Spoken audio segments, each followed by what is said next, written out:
Hello everyone. Switch axis offset is particularly hard to hit because unlike other weapons you cannot hold it, you have to perfectly time it, and on top of that you have a wind up animation before it becomes active. The good thing about it, you can access it anytime in X mode except during wild swing, and it has very good reach like most other X mode attacks. In order to hit a successful offset, your attack has to connect with the monster's hurt box from its own attack. It doesn't need to perfectly hit them on their hurt box, but if you are behind the monster while it attacks somebody in front of it, your offset will most likely fail. So you can't just hit the monster anywhere while it is attacking. However, there are two ways to set the offset up, making it more easy to hit. First one is through the Fade Morph Slash. During the entire recovery animation of this move, the offset slash comes out much faster than usual, allowing you to time it more easily. Since you'll probably spend a lot of time in sword mode for its high damage, this very quick Fade Morph is the perfect shortcut to the offset. If you run Rapid Morph, you can still use this technique, since Rapid Morph speeds up the Morph Slash but not the recovery animation. Another similar effect lies on the Unbridled Slash or Full Release Slash. Their recovery animations are very long, allowing you to observe the monster and choose what to do next. If you hit the monster shortly before it gets up again, after a knockdown or other long animations, you can utilize your recovery as a buffer to react with an offset to the monster's next move.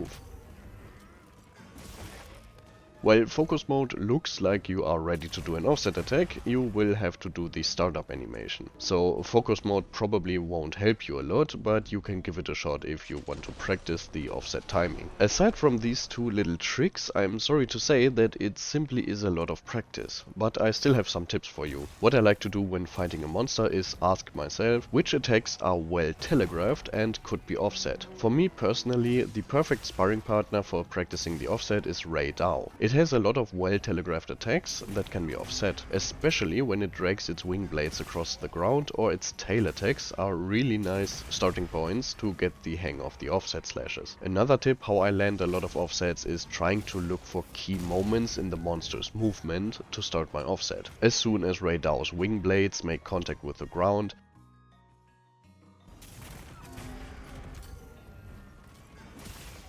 Chatacabra holding its arm high above its head,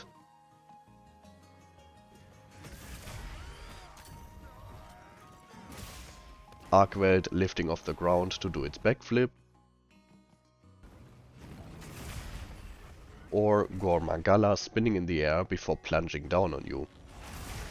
If you wire your brain onto key movements of the monster, you will perform these offsets instinctively and not think about them anymore. But again, it just is practice, and I hope this video helps you to get going with these very satisfying counters. About how offsets work, honestly, I have no freaking clue. So the first offset will always be a knockdown. No exceptions as far as I'm aware, and most of the time you need like 3 or 4 more successful offset attacks until you get another knockdown. But it has happened to me occasionally that I could knock a monster down 2 times in a row. Is it damage based? Does it count the successful offsets? Is it time based? I'm very sorry to admit that I don't know. It might be a mix of these things, like having a short cooldown and then counting the damage or so, but yeah, it's still a mystery. I did some testing with the Chatacabra event quest and a Rei Dao as well, doing 2 runs. One where I offset literally everything I can and nothing else, and another run where I offset the first attack and then leave the monster alone for a couple of minutes and hit an offset again. And the results are so inconsistent. I of course also always pay attention on regular hunts how many offsets I have hit and when do I get a knockdown, but I have nothing to show for right now, unfortunately. Kinda frustrating that I can't seem to find a pattern, but whatever. I already talked about the follow-ups in my full guide, but as a refresher, it depends on the type of successful offset first. On a knockdown, you can do a heavy slam follow-up with surprisingly low damage, but it will fill your switch gauge to almost 100%. Or you can follow up with a very juicy morph slash guaranteeing a file burst, even if you aren't in end state. If you don't get a knockdown, you can still do a heavy slam, but it will will be on the spot, so you don't pull yourself towards the monster, or you can go for the Spiral Burst Slash, giving you a big chunk of switch gauge if the attack connects. As a third option, you can morph attack with the Double Rising Slash, so if the monster comes back at you again, you can potentially counter the next attack in sword mode. It is really impressive how many options you have with switch X at any given moment. And one last thing about the offset slashes, there are some attacks like Raidow's Slam attack that are too powerful to offset. While you don't take much damage, you get an animation similar to bouncing off a part that is too tough.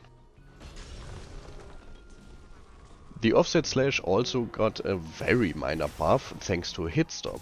Hit stop means your attack animation will stop for a very brief moment, making hits feel more impactful. And believe it or not, but this short hit stop keeps the window for a successful offset open for longer. It's not a huge deal, but I had moments where my attack connected too early to the monster, but thanks to the hit stop I got a knockdown anyway. And as my final tip, I want to tell you, if you really want to get the hang of this mechanic, sit down for one session or like half an hour or so and try to do nothing but the offset attack. Choose your favorite monster. Good candidates for offset practice are Raidou, Chatacabra, Arcveld, though bring enough potions. Noudra also has some pretty well telegraphed attacks, and look for attacks that you see coming and you know, I can offset this one, and make use of the tips from this video.